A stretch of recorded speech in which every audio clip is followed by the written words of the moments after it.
मुंबई के 26/11 आतंकी हमले के आरोपी ताहूर राणा को भारत लाए जाने पर रक्षा विशेषज्ञों ने इसे मोदी सरकार की कूटनीतिक सफलता बताया है।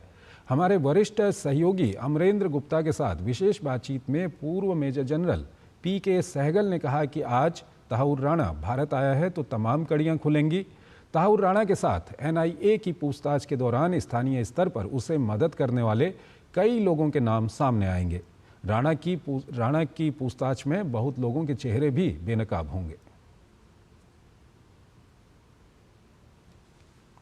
कितना बड़ा कूटनीतिक पल के तौर पे देखा जा सकता है जब नरेंद्र मोदी की कूटनीति को न सिर्फ पूरी दुनिया ने देखा, बल्कि किस तरह से अमेरिका से प्रत्यार्पण के साथ ताहूर राणा को भारत लाया गया और NIA आगे का इन्वेस्टिगेशन कर रही है।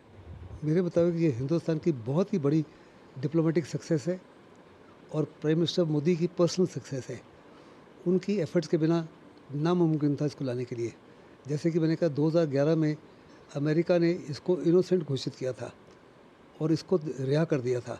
आज उसी इंसान को अगर हिंदुस्तान लाया गया है तो वास्तव में हिंदुस्तान की बहुत ही बड़ी ज़बरदस्त जीत है।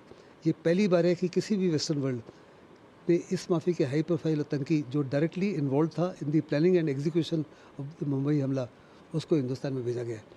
कुछ इस तरह की भी NIA की शंका है कि इसने कई जगह इंडिया में रेकी की थी, हो सकता था कई और साजिशों को अंजाम दिया जाना था, तो जिसकी भी कहीं ना कहीं सामने तथ्य आएंगे। इसमें किसी प्रकार का कोई शक नहीं।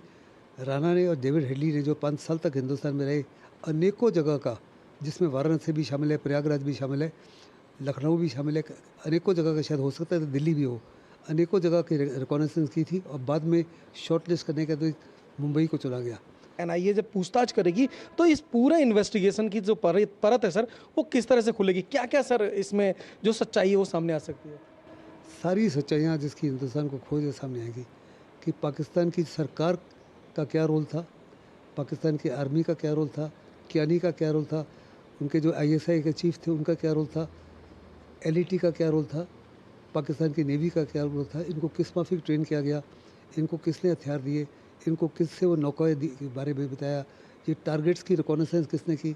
मोदी जी की कूटनीतिक का अगर मैं जिक्र करूं तो फरवरी में जब प्रधानमंत्री नरेंद्र मोदी अमेरिका गए थे और डोनाल्ड ट्रंप के साथ जब मुलाकात हुई और प्रेस कॉन्फ्रेंस करके जॉइंट जब प्रेस कॉन्फ्रेंस था, जो प्रत्यार्पण की बात कही, तो ट्रंप के वो सेंटेंस खासे अहम हो जाते हैं जब उन्होंने कहा कि हम दुनिया के ऐसे खतरनाक आतंकवादी, सबसे बुरे व्यक्ति को आज प्रत्यर्पण संधि के तौर पे भारत को दे रहे हैं और अब वो न्याय का सामना करेगा।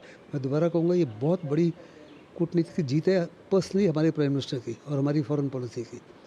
अगर उनकी पर्सनल इक्वेशन और पर्सनल केमिस्ट्री उस माफी की नहीं होती जिस माफी की है, तो किसी भी हालत में अमेरिका इसको एक्स्ट्राडेट नहीं करता। इस हमले के पीछे की कहानी सामने आएगी, बल्कि और कौन कौन से राज ताहूर राणा ने छुपा रखे हैं ये भी सारी दुनिया के सामने आएगा। वहीं दूसरी तरफ पाकिस्तान एक बार दोबारा इस पूरे मामले में बेनकाब हुआ है। कैमरामैन सनी कालरा के साथ अमरेंद्र गुप्ता, DD न्यूज़, दिल्ली।